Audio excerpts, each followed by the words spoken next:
ശബരിമല വിഷയത്തിൽ സർക്കാരിന് തിരിച്ചടികളുടെ ദിവസമായിരുന്നു. ശബരിമല സ്വർണ്ണക്കൊള്ള കേസിൽ സംസ്ഥാന സർക്കാരിനെയും ദേവസ്വം ബോർഡിനെയും പ്രതിരോധത്തിലാക്കി കേരള ഹൈക്കോടതിയുടെ അതിശക്തമായ ഇടപെടലാണ് ഇപ്പോൾ ഉണ്ടായിരിക്കുന്നത്. കേസ് അട്ടിമറിക്കപ്പെടുമെന്ന വ്യാപകമായ ആശങ്ക നിലനിൽക്കെ ഹൈക്കോടതിയുടെ ഉഗ്രശാസനയ്ക്ക് പിന്നാലെ പ്രത്യേക അന്വേഷണ സംഘം 2 നിർണായക അറസ്റ്റുകൾ കൂടി രേഖപ്പെടുത്തി.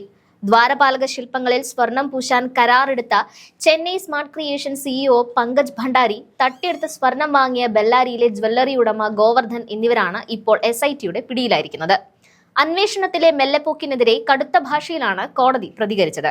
ഉന്നത സ്വാധീനമുള്ള വ്യക്തികളെ സംരക്ഷിക്കാൻ അന്വേഷണ സംഘം ശ്രമിക്കരുതെന്ന് ജസ്റ്റിസ് A ബദറുദ്ദീൻ കർശന മുന്നറിയിപ്പ് നൽകി.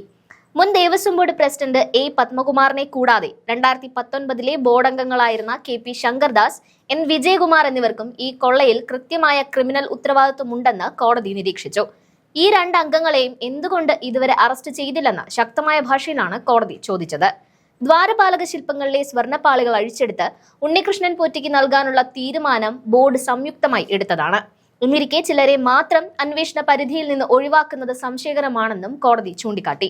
സംരക്ഷകർ തന്നെ വിനാശകരായി മാറിയ അപൂർവമായ കുറ്റകൃത്യമാണ് ശബരിമലയിൽ നടന്നതെന്ന് കോടതി ഓർമ്മിപ്പിച്ചു. ശബരിമലയിലെ വിഗ്രഹങ്ങളിലും തിരുവാഭരണങ്ങളിലും പതിപ്പിച്ചിരുന്ന സ്വർണം അധികാരികൾ ചേർന്ന് ദുരുപയോഗം ചെയ്തു എന്ന ആരോപണം അതീവ ഗുരുതരമാണ്.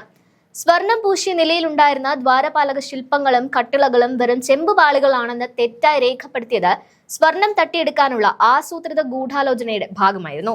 ദേവസ്വം മാനുവൽ പ്രകാരം സ്വർണ്ണ ഉരുപ്പടികൾ കൈകാര്യം ചെയ്യുമ്പോൾ പാലിക്കേണ്ട ഒരു നിയമവും ഇവിടെ പാലിക്കപ്പെട്ടിട്ടില്ല.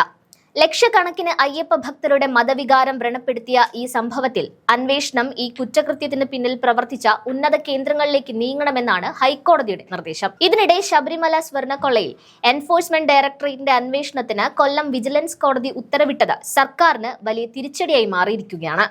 SITയുടെ കൈവശമുള്ള എല്ലാ രേഖകളും EDക്ക് കൈമാറാൻ വിജിലൻസ് കോടതി ആവശ്യപ്പെട്ടു. അന്വേഷണത്തിൽ എന്തെങ്കിലും വിധത്തിലുള്ള അലംഭാവമോ ബാഹ്യ സമ്മർദ്ദമോ ഉണ്ടെന്ന് ബോധ്യപ്പെട്ടാൽ കേസ് CBIക്ക് വിടുമെന്ന സൂചനയും ഹൈക്കോടതി നൽകിയിട്ടുണ്ട്. പ്രതികൾ വലിയ അധികാര സ്വാധീനമുള്ളവരായതിനാൽ ആരും നിയമത്തിന്റെ വലയിൽ നിന്ന് രക്ഷപ്പെടാൻ അനുവദിക്കരുത്. അഴിമതി സമൂഹത്തെ ബാധിക്കുന്ന ക്യാൻസർ ആണെന്നും ഇത്തരം കേസുകളിൽ കോടതികൾ വിട്ടുവീഴ്ചയില്ലാത്ത നിലപാട് സ്വീകരിക്കണമെന്നും ഹൈക്കോടതി വ്യക്തമാക്കി. കേസിലെ പ്രതികളായ മുൻ Devaswom board president N Vasu, മുൻ അഡ്മിനിസ്ട്രേറ്റീവ് ഓഫീസർ മുരാരി ബാബു, മുൻ കമ്മീഷണർ KS ബൈജു എന്നിവരുടെ ജാമ്യ ഹർജികൾ ഹൈക്കോടതി തള്ളി. ഇവർക്ക് ജാമ്യം നൽകുന്നത് അന്വേഷണത്തെ ബാധിക്കുമെന്നാണ് കോടതി വിലയിരുത്തുന്നത്. ശബരിമലയിൽ വിജയമല്യ നൽകിയ സ്വർണത്തെക്കുറിച്ച് കൃത്യമായ കണക്കുകൾ ഇല്ലെന്ന പ്രതികളുടെ വാദം കോടതി മുഖവിലക്കെടുത്തില്ല.